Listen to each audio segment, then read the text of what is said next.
জুলাই 2016।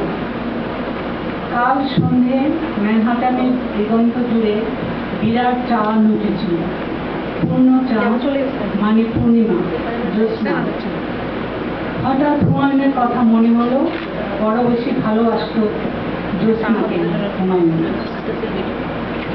জ্যোতিসহ ঘরে ফিরছিলাম কাল ট্রেনে, মন্ট্রিয়াল থেকে নিউ ইয়র্ক।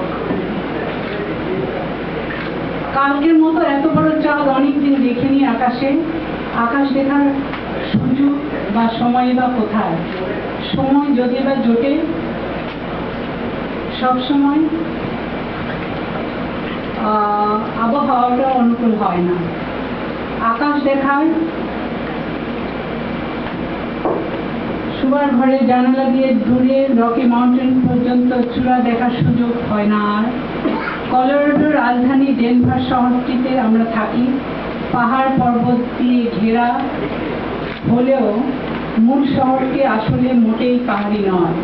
এটি একটি ভ্যালি মানে উপত্যকা। সমুদ্র জলরাশির স্তর থেকে 1 মাইল উঁচুতে বলে একে মাইল সিটি বলেও লোকে জানে। তাছাড়া নিউ মেক্সিকো অঙ্গরাজ্যের বিশাল মরুভূমির গা ঘেঁষে দাঁড়িয়ে আছে কলোরাডো। ফলে এখানে গাছপালা, বন জঙ্গলের উপস্থিতি খুব কম। ফলে ডেনভারের দিগন্তটা সবসময় বিশাল। ম্যানহাটানেরটা ওরকম না হলেও কালকে আকাশে বিরাট বড় চাঁদটা ঠিকই দেখা যাচ্ছিল।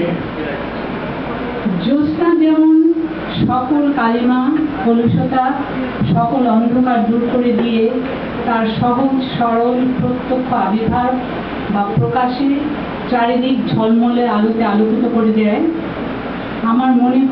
আমার কেন জানি মনে হয় হুমায়ুনও তেমনি অত্যন্ত সহজ সরল এবং সোজাসুজিভাবে তার কথা, তার বক্তব্য, তার সৃজনশীল রচনা পেশ করে বলে তার এই ভূমিকাহীন খোলাখুলি সোজাসাপটা কথা, বর্ণনা, চরিত্র মানুষের মনে এক গভীর আবেদন সৃষ্টি করে।